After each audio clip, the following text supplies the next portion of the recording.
What if everything you think you know about this team is only half the story? Because behind every great football nation, there are moments of glory, hidden struggles, and decisions that changed history forever. And today, we are going to explore a question that millions of football fans around the world have wondered.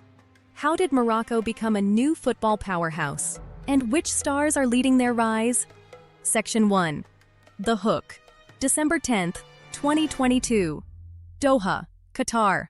A stadium full of red and green, a nation holding its breath. Morocco had already beaten Belgium.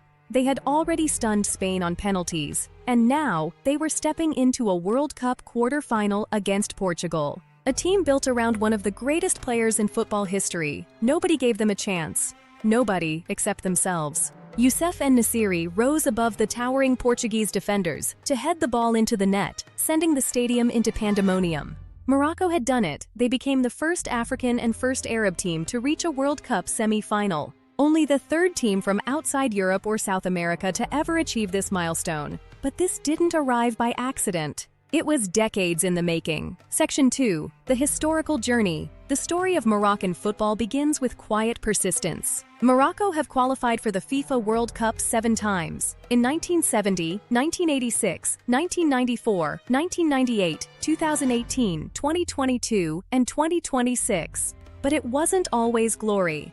In 1986, Morocco made history as the first African and Arab team to reach the round of 16. Topping a group that contained England, Poland, and Portugal, a nation announced itself, and then, just as quickly, they disappeared. Inconsistency, missed tournaments, near misses. For 3 decades, the Atlas Lions flickered rather than burned. In 1998, heartbreak. Morocco beat Scotland 3-0, a performance worthy of progression, only to be eliminated.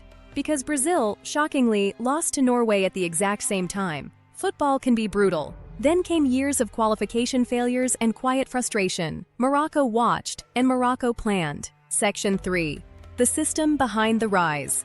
This is not just about talent, it is about infrastructure, vision, and a king. The Mohammed VI Football Academy was established in 2009 and inaugurated in 2010, designed to elevate talent. Spread across more than 17 hectares near Rabat, the academy features a dozen training pitches and classrooms. Crucially, roughly 90% of incoming players come from low-income families, scouted from cities and rural towns.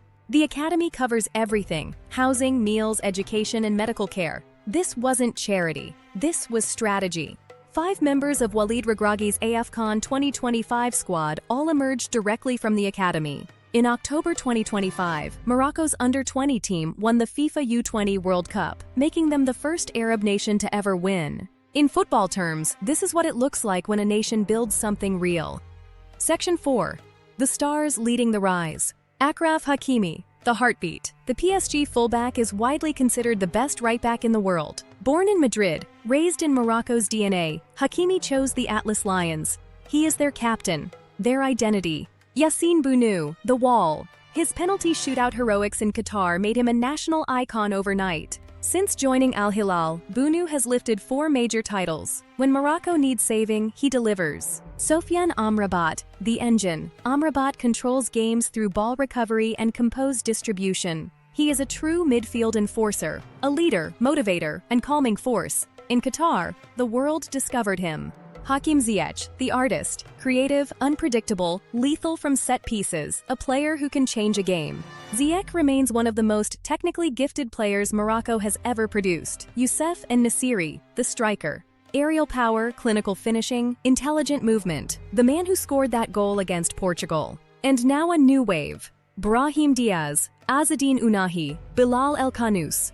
Morocco's depth is a weapon. Section 5. The Diaspora Revolution. One of Morocco's greatest tactical decisions had nothing to do with tactics. For years, players of Moroccan descent were choosing the nations of their birth. Morocco changed that narrative. The academy played a pivotal role in attracting diaspora players back, a domino effect of talent returning. The result? A squad that blends European technical polish with African heart, local pride with global pedigree. Section 6. Expert Analysis. Why it works. Coach Walid Regragui installed a defend and counter style. Compact defense, rapid transitions, collective discipline over individual ego. Regragui changed the narrative. He proved an African coach can creatively harness both the skills and wills of his players to achieve national glory. Morocco has invested heavily in infrastructure, renovating stadiums across its 5 largest cities. In 2025, Morocco set a world record for the longest winning streak in international football, 19 victories. This was not a hot streak, this was a system working. Section 7, Why This Matters. Morocco's rise is bigger than football. It is a statement from an African nation to the entire world. Morocco is now preparing to host the 2030 FIFA World Cup alongside Spain and Portugal. The nation that spent decades chasing a moment is now hosting the world's greatest sporting event. For millions of young Moroccan children, the Atlas Lions are proof that they belong at the very top. Morocco's journey from a nation that once drew with Bulgaria in 1970 to a team that brought the world to its feet. The academy is producing champions, the diaspora is coming home, the stadiums are being built. The coach believes, the players are hungry, Africa's greatest footballing project is still running. And the real question is, in 2026, when the whole world is watching on Moroccan soil, can the Atlas Lions rise once more and finally make the history their journey has always deserved?